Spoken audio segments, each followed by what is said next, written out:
Jeg hedder Martin. Jeg er daglig leder for Center for Autisme Nordsjælland.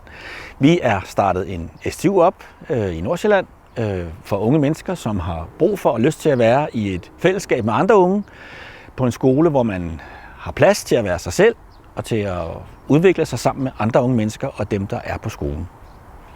Jeg hedder Oliver Simmelkjær. Jeg er 22 år, og jeg er den første elev herude på den nye skole.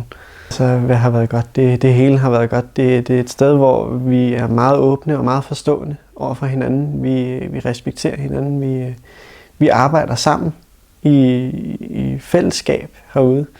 Der er ikke nogen, der bliver left behind, som man siger. Altså, der er plads til alle, hvilket var ret fedt for mig, fordi jeg har nogle udfordringer, der gør, at det ikke altid lige er nemt. Men da Martin sagde, at prøv at høre, du kan komme herud, og det her det er et fedt sted, og du vil være den første, så tænkte jeg, okay, det var måske ikke lige.